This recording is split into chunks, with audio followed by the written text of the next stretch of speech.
नमस्कार। आज नीज भाद्रपद कृष्ण तृतीया शके 1934 संकष्टी चतुर्थी सादर करीत आहोत ठाणे वार्ता। ठळक घडामोडी। वाहतुकीस अडथळा निर्माण करणाऱ्या वाहन चालकांच्या दंडात तब्बल 12 पटीनं वाढ। सानुग्रह अनुदानाच्या प्रश्नात वेळीच लक्ष घालण्याची आमदार एकनाथ शिंदे यांची सूचना।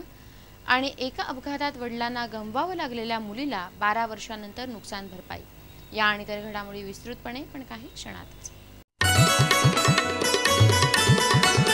दिवाळी आता जवळ आली असून ठाणे महापालिकेनं कर्मचाऱ्यांच्या सानुग्रह अनुदानाचा प्रश्न लवकर सोडवावा अशी विनंती वजा सूचना शिवसेनेचे संपर्क प्रमुख आमदार एकनाथ शिंदे यांनी केली आहे। ठाणे महापालिकेच्या वर्धापन दिन सोहळ्यात महापालिकेच्या संकेतस्थळाचं उद्घाटन त्यांच्या हस्ते झालं। त्यावेळी बोलताना त्यांनी ही सूचना केली। विशेष म्हणजे त्यांचं भाषण संपल्यानंतर पुन्हा त्यांनी व्यासपीठावरती येऊन ही विनंती वजा सूचना केली। दिवाळीचं सानुग्रह अनुदान हा नेहमी वादाचा विषय ठरतो। शहकाटशहाचं राजकारण, श्रेय लाटण्याची धडपड यामध्ये अनेकदा कर्मचाऱ्यांना सानुग्रह अनुदान वेळेवरती मिळतच नाही। मात्र यंदा प्रथमच शिंदे यांनी उघडपणे ही सूचना केली। दिवाळीला आता महिनाभर राहिला असून या प्रश्नात आता लक्ष घालावं असं त्यांनी सांगितलं। ठाणे महापालिकेच्या परिवहन सेवेबाबतही बोलताना त्यांनी ठाणे परिवहन सेवा हा आपलाच उपक्रम असून या उपक्रमाच्या समस्या सोडवण्याचं आवाहनही यावेळी केलं। ठाण्यामध्ये येत्या 7 ऑक्टोबरला राष्ट्रीय मजदूर काँग्रेस म्हणजेच इंटकचं 88वे राष्ट्रीय अधिवेशन आयोजित करण्यात आलं आहे। आज एका पत्रकार परिषदेत महाराष्ट्र इंटकचे अध्यक्ष जयप्रकाश छाजेड यांनी ही माहिती दिली। या अधिवेशनास देशभरातून 1,500 कामगार नेते उपस्थित राहतील असं त्यांनी सांगितलं। या अधिवेशनात कामगारांच्या ज्वलंत प्रश्नांना मार्गी लावण्यासाठी चर्चा केली जाणार आहे। 7 ऑक्टोबर रोजी होणाऱ्या या अधिवेशनाच्या अध्यक्षपदी इंटकचे राष्ट्रीय अध्यक्ष डॉक्टर जी संजीव रेड्डी असणार आहेत।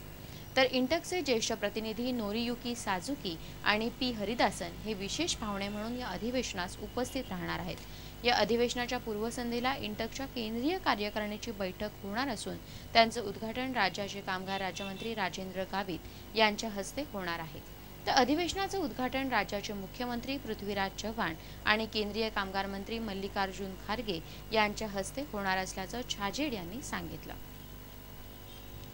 मफतलाल कंपनीची जमीन मूळ शेतकऱ्यांना परत करावी या मागणीसाठी संघर्ष सेवा कृती समितीतर्फे लाक्षणिक उपोषण करण्यात आलं। ठाण्यातील मफतलाल कंपनीच्या जागेवरती झालेलं अतिक्रमण आणि तेथील कामगारांची देणी हा विषय सध्या गाजत असून कंपनीची मूळ जागा ज्या शेतकऱ्यांकडून अधिगृहीत करण्यात आली आहे त्यांनी आता या वादात उडी घेतली आहे। 1949 मध्ये मौजे कळवेतील 225 एकर जमीन सध्याची मफतलाल आणि पूर्वीची NMM कंपनी उभारण्याकरता संपादन करण्यात आली।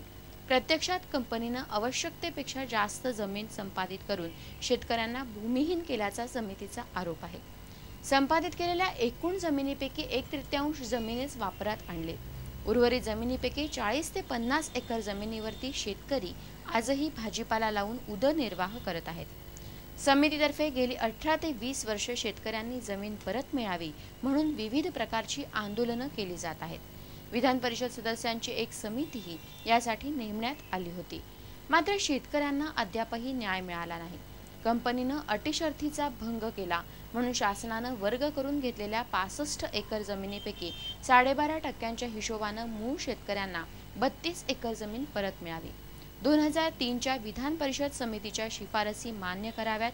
मफतलाल कंपनीकडील जागा भविष्यात औद्योगिकरणासाठीच विक्री करावी आणि कामगारांची देणी द्यावी। तसंच नवीन उद्योग सुरू केल्यास स्थानिक भूमिपुत्रांच्या पूर्वाश्रमीच्या कामगारांच्या वारसांना नोकरीत सामावून घ्यावं अशा मागण्या समितीनं केल्या असून जिल्हाधिकाऱ्यांना या मागण्यांचं निवेदनही देण्यात आलं।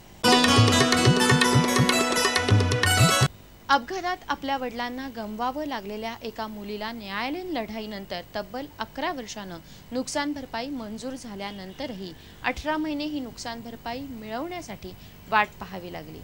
विमा कंपनीच्या अडेलतट्टू भूमिकेमुळे हा प्रकार घडला आहे। दक्षिती जैन हिचे वडील राजकुमार जैन यांचा एप्रिल 2000 मध्ये कामावरून घरी येताना त्यांच्या कारला ट्रकनं धडक दिल्यामुळे झालेल्या अपघातात मृत्यू झाला। राजकुमार हा घराचा एकमेव आधार असल्यामुळे या मुलीनं 15 लाख रुपयांच्या नुकसान भरपाईसाठी दावा दाखल केला। प्राधिकरणामध्ये झालेल्या सुनावणी दरम्यान प्राधिकरणाने या अपघातात ट्रकचा मालक MR सागर आणि नॅशनल इन्शुरन्स कंपनी संयुक्त जबाबदार असल्याचा निष्कर्ष काढला। ट्रक ड्रायव्हरनं निष्काळजीपणानं वाहन चालवल्यामुळे हा अपघात झाल्याचं प्राधिकरणानं मान्य केलं. राजकुमारचं वय आणि त्याचं उत्पन्न गृहीत धरून प्राधिकरणानं 8,40,000 रुपयांची नुकसान भरपाई मंजूर केली. यावरती 60% व्याज, यामुळे दक्षितीला 12 लाख रुपयांची नुकसान भरपाई मिळाली.